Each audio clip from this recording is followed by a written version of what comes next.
Denver's defense? The numbers say they're pretty bad, but they got some pretty big personnel in the secondary. Yeah, no, I think they got a good defense. Like you said, they got a really solid secondary. The guys got back there, have played a good amount of ball, so they know what they're doing. And yeah, I mean, obviously the numbers, don't speak very highly of that, but that's what happens. But I think they got a good defense. When you look at the tape of them against Miami, obviously they'd like to throw that out the window, I'm sure. They only gave up 19 to KC. What do you think of that performance, and which one's closer to what that team actually is? Yeah, no, I think that Miami game, I just watched it, and Miami was doing some really good things, and they're, just flowing the whole game. It looks like they didn't have any negative plays. Everything was kind of just executing for them, so credit to them. But yeah, like you said, bouncing back to KC, I think they had a pretty good show in that game, held them 19 points. But yeah, I think it's just team to team, just depends, game plan and everything. So. What did you do to unwind during the bye week, or did you still just all focus on football? Yeah, no, you stay focused, kind of just reflecting on, the game so far, performances so far, kind of things I did good, things I did bad. Just kind of review all that, mentally, and just take those reps and just kind of refocus, just kind of relock back in and just take that time away, that week off, to just kind of, get your mind back to, all right, let's just reset and get back to winning this week. Were you here? Did you take any trips, though? Anything? Yeah, I was not here. No, I got away. My girlfriend signed with a volleyball team in San Diego. So we went out there and met with her head coach and the GM and everybody. So, she just signed, so it's really cool for her. So we did that. I know you had a bye and a mini bye before that, but the start to the season, 4 of the first 6 on the road. How's that been in terms of a welcome to the NFL as a starting quarterback to have this type of start, road with just a couple home games? Can you say just the 4 road games? Yeah, 4 in the first 6 on the road. How has that been as an introduction to being a starting quarterback in this league?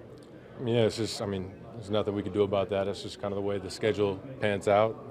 But it's really just a game. It doesn't matter where it's at. If it's home, it's away. You just got to find a way to go win them. It's been a good, I think, experience for everybody, just being on the road, seeing what the environments are like. And obviously we'll get some more home games in the back end. But yeah, you can't control the schedule. So. Jordan, whether you looked at film or just went back through your head in the start of the season, is there anywhere where you said, I've got to get the ball to this person more than you guys have as an offense? Obviously, you want to get everybody the ball. And we got a lot of weapons. You want to always spread the ball out. But, no, I think more of it's just consistency and finding those completions and getting the playmakers the ball in space so where they can operate and make guys miss. And, not trying to, always trying to find that big play and force the ball downfield, but just getting the ball in guys' hands quickly. I think that's been the biggest thing. But, you always want to try and get everybody as many touches as you can and spread the ball out, spread the wealth. But no, there's not one person in particular I wish, we can get the ball to more. Jordan, I think Matt used the word choppy, in the first 5 games of describing the offense. What will tell you that rhythm is coming? I think you just got to keep your head down, keep working. Obviously, it's been a lot of ups and downs, a lot of highs and lows, and it's not going to be perfect. We know that.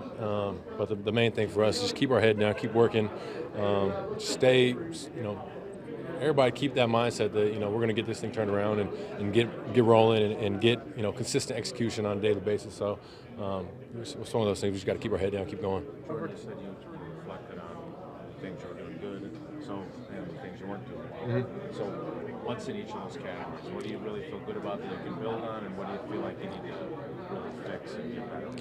Yeah, no, I think once we get the ball moving, once we get that rhythm going, I think we've been pretty good. Obviously, I think our red zone offense has been really good early on, and we just need to get more opportunities down there, get the ball down there in the red zone, because I think once we get down there, we're executing pretty well right now. And then, like I said before, it's just that consistency of finding those completions and getting the chains moving. I think, just things we've talked about is like our get back on track when we get in those second and longer situations. Just understand that situation, understand what we're trying to accomplish, and get us into a third manageable situation. And I think that's the area that we can improve on a lot, me specifically. But, yeah, just consistency. We talk all the time about how even-keeled you are, but having a 3-interception game as a competitor and then having to sit with it for I know you had a great distraction in San Diego. Mm-hmm. But is that a long time between games, and are you eager to kind of get back out there and be you again? Mm-hmm. Yeah, no, it's not a great feeling. You know, definitely left a very sick taste in my mouth. You know, that whole week. But yeah, I mean, it's part of the game. You know, you gotta. I've had 3 interceptions games before. You know, you got to find a way to bounce back, and it's always on to the next play. But you know, I think those things, like just having that sick taste in my mouth, is, you know, it's going to keep pushing me forward, keep motivating me to keep going, keep getting better. But it's always on to the next play, on to the next game. So I'm looking forward to that. Jordan, a lot of guys in this locker room don't have a ton of experience at elevation. They only go to Denver every 8 years. But in college, you played at elevation. In what ways did you find that affecting your game, affecting your deep ball throws, any of that stuff? Yeah, no, it's tough playing at elevation. I played a little bit, you know, Colorado, Wyoming. So it's tough. It's just something that you got to, you know, be mentally strong and just know that, you know, breathing is going to be a little bit different. You know, obviously the ball might come out a little bit different. I don't think I ever had any problems throwing the ball with it, but I think it's mostly just breathing. You know, your legs get a little heavier, so but you just got to have that mental toughness, just be able to fight through it. Just know it's going to happen, and just be able to fight through that. Your college run games were at like 4,500 feet as well, though, right? I mean, yeah, I think Wyoming was the highest elevation we played in college. I'm not sure exactly how high it was, but it was up there. But Satya said he did a lot of games there where it's actually the wind is the factor. Did they talk about that today? Did who talk about that? The coaches. No, I mean, we haven't talked about the wind. I mean, the wind is it's another thing you can't control. Once you get there, you'll see how windy it is at the game and just play it by ear from there. But I mean, you can never kind of like predetermine that it's going to be a windy day and just try. I mean, there's not much you can do. You just gotta fight through that, find a way. Jordan, through training camp, you had Jaden, you had Romeo, you had Christian, you know, and you guys looked like built up a pretty good timing and everything like that. And then all of a sudden, Christmas is gone. How much is it? Are you still trying to get back to where you were in terms of timing that you guys were putting together yourself? Is that a factor at all in anything that's happening on offense? Yeah, I think you got to get back to, obviously, you know, Chris was out for a little bit. And, you know, once he got back into it, it's going to take some time getting that chemistry, getting the timing down. But, you know, we've had him back, so, you know, I'm looking forward to this week. I think, you know, we're going to be clicking. But, yeah, it takes some time and just through reps, you know, practice and getting those game reps back that you're going to get that timing back down. Along those lines, Jordan, you talked about finding completions a couple times today and last week as well. How challenging has that been, considering, like Spoon said, you know, you've had injuries, the old lines have been beat up. It's not a whole lot of continuity would seem around you.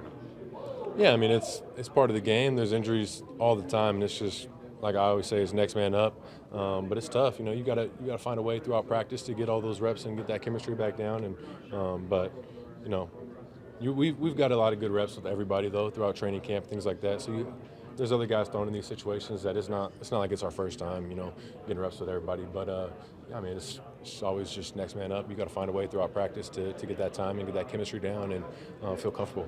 I think when you guys get Jonesy back, whenever that is, that'll force defenses to maybe play you a little differently than what you've seen. They could. You know, I'm not sure how they might do that, but yeah, I think we've been seeing a good amount of zone, especially our last game. But I mean, they could play us differently. I'm not sure. They might, you know, put a more emphasis on the run and on stopping Aaron Jones, things like that. But like I said, when you have everybody out there, it puts more stress on the defense trying to figure out what they want to do and how they want to, you know, stop everybody and who they want to, you know, stop that day. What effect does it have on you guys as an offense, maybe just not knowing what Jones is going to be able to do? Like last week, it looked like you might have him, and then you go all the way up to Saturday, and then you don't. Yeah, I mean, it's tough, just, you know, for everybody in that situation, for the people behind him and things like that. So, but it's like I said before, it's that next man up. Everybody's got to be prepared for, you know, if guys might not be able to go, next man up, got to be ready. But, I mean, it's still a game. We're on the same team. We all get a lot of reps together, and we've got to find a way to go execute. What does it mean to you as a quarterback in terms of how much easier it makes your job when you do have a guy like Aaron in the field, what he can do in the run and in this game? I mean, yeah, he's an explosive playmaker. That's the guy that we need to get the ball to when he's in. And, you know, the tape doesn't lie. He does a lot of really good things out there on the field. And, you know, I think, like I said, defenses just got to account for another guy out there, another playmaker, and how they're going to stop him, put a little bit more focus on him maybe. When Peyton Manning was here during training camp, Did he talk about his first year in the NFL to you guys? Do you remember what he said about that? Yeah, no, he talked about his first year, and he's pretty sure it was that he led the league in interceptions his first year. So, it's just talking about how there's highs and lows. It's never perfect. Obviously, he wasn't trying to do that, but it's growing pains, part of it. But obviously, it worked out for him. He kept working, kept his head down, and bounced back. Through this first third of the season, what's something that the offense has done that's made you proud? I think our red zone offense, I think that's been a huge factor for us. Is once we get to that red zone, we've done some really good things. We're able to execute and score. I think that's been the biggest thing that I was, just proud of. Getting down there and executing and putting up those points when we need them. Yeah. Jordan, is there anything you can put your finger on as far as what's improved in that area, why you guys have been a little bit more efficient? In the red zone? Yeah. I can't put my finger on one thing. I think it's just guys are executing and making plays down there and winning.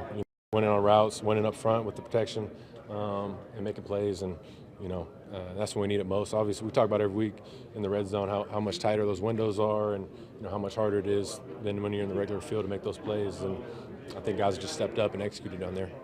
More reps at it? What was that? More reps at the red zone? More reps with what?